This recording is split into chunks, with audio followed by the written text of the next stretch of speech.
डरना तो हमारे लिए गलत काम से डर होना चाहिए। भगवान के मंदिर में क्या डरने का?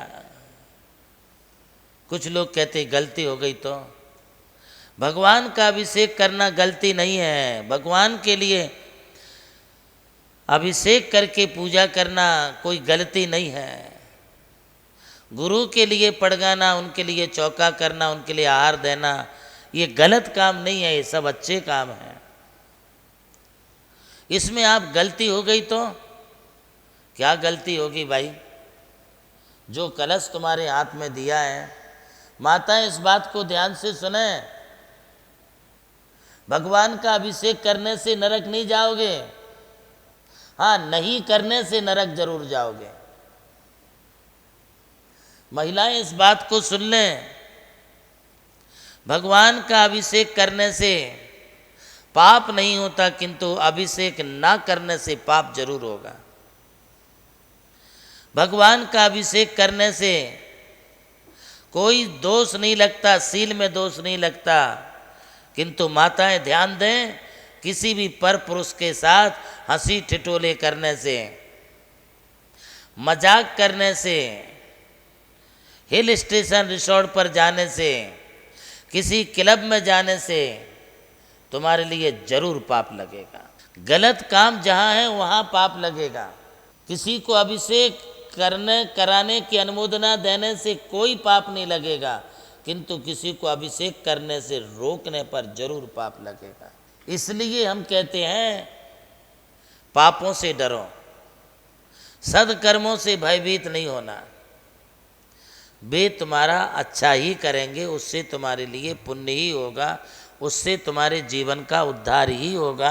और ऐसे जीवन के उद्धार कराने वाले देव दर्शन, जिनाभिषेक, जिन पूजा, गुरु दर्शन, गुरु की विहार आहार में साथ रहना, उनकी सेवा वैयावृत्ति करना, धर्मात्माओं से जो है हमारे लिए संबंध स्थापित करना, ना धर्मो धार्मिकेर बिना, यदि तुम एक दूसरे धर्मात्मा का साथ नहीं दोगे तो निश्चित रूप से हमारा फिर अकल्याण ही होगा।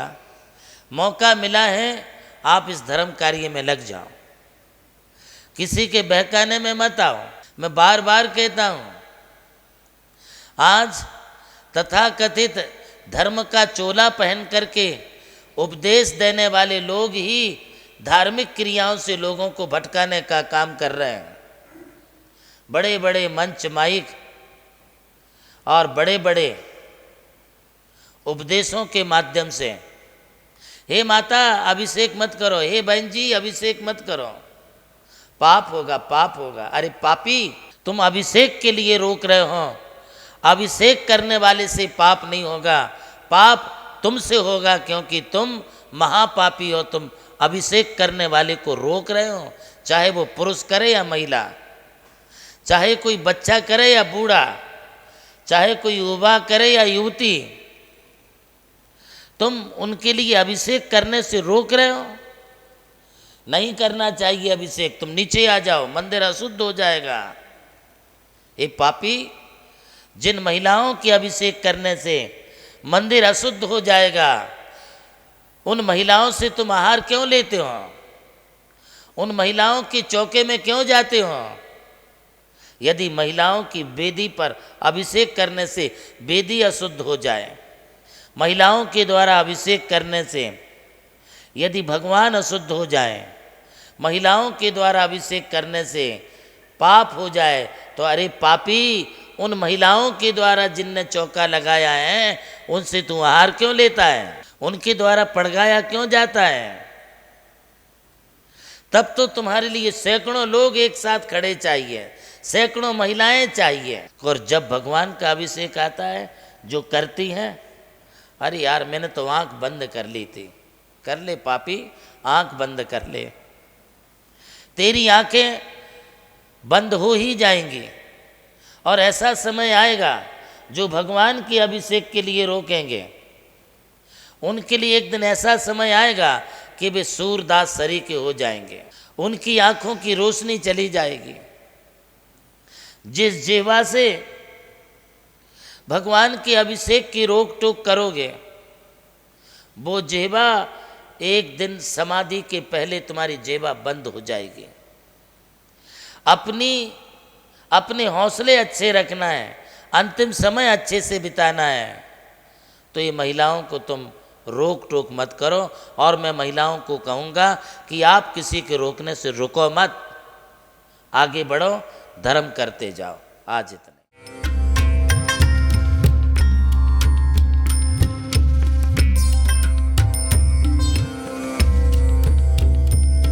जैन धर्म केवल धर्म नहीं, जन जन का धम है। यही है इस धर्म की संस्कृति। सन 2010 चातुर्मास के दौरान मांगी तुंगी और गजपंथा की तीर्थ यात्रा के बाद एक रात्रि गजपंथा की पहाड़ियों पर विश्राम करते समय आचार्य श्री देवनंदी जी महाराज को एक दिव्य स्वप्न प्राप्त हुआ। स्वप्न में उन्होंने देखा कि एक ऐसा तीर्थ जिसकी कोई कल्पना भी नहीं कर सका था, एक ऐसा स्थान जहां पंच परमेष्ठियों की भव्य मूर्तियां हों, एक ऐसा समव शरण जो समर्पित हो जैन धर्म की शाश्वत परंपरा को। उस दिव्य संकेत को जीवन में उतारने के लिए आचार्य श्री कुंथलगिरी की ओर विहार पर निकल पड़े। वहां एक श्रद्धालु ने अपनी भूमि पूज्य गुरुदेव को समर्पित की और यहीं से आरंभ हुई मुंबई आगरा हाईवे NH3 स्थित णमोकार तीर्थ के निर्माण की महायात्रा।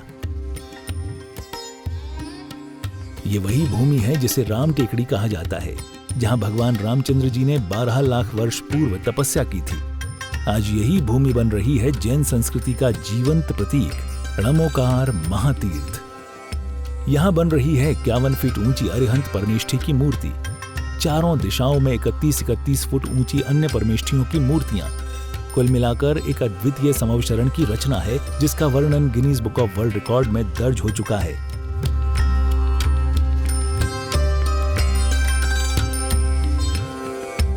इस भव्य मंदिर जी में स्थापित किए जा रहे हैं 24 तीर्थंकरों के 24 मंदिर, पंचमेरु, नंदीश्वर द्वीप, नवदेवता और 64 रिद्धि मंदिर, सप्तऋषि मंदिर और गोमटेश्वर बाहुबली, संमेद शिखर जी की झलक और क्षेत्रपाल मंदिर। यहाँ पर अब तक 250 से अधिक कमरे निर्मित हो चुके हैं, जिनमें 75 साधु साध्वियों के लिए एवं यात्री निवास आधुनिक सुविधाओं से युक्त है। AC रूम, भोजनशाला, कैंटीन और विशाल गुरु मंदिर। णमोकार तीर्थ का भूमि पूजन 8 फरवरी 2014 को संपन्न किया गया था और आज लगभग 10 लाख स्क्वायर फीट से अधिक निर्माण पूर्ण हो चुका है और अब यह दिव्य तीर्थ अपने चरम आयोजन की ओर अग्रसर है। 2026 में जनशासन के वरिष्ठतम आचार्य परम पूज्य साधना सम्राट गणाधिपति गणधराचार्य श्री कुंथुसागर जी महाराज के सानिध्य में एवं परम पूज्य प्रज्ञा श्रवण सारस्वताचार्य श्री देवनंदी जी महाराज की प्रेरणा एवं निर्देशन में 400 से अधिक साधुओं की उपस्थिति में आगामी 6 से 13 फरवरी 2026 में णमोकार तीर्थ का भव्यातिभव्य अंतर्राष्ट्रीय पंचकल्याणक प्रतिष्ठा एवं महामस्तकाभिषेक महोत्सव का आयोजन होने जा रहा है।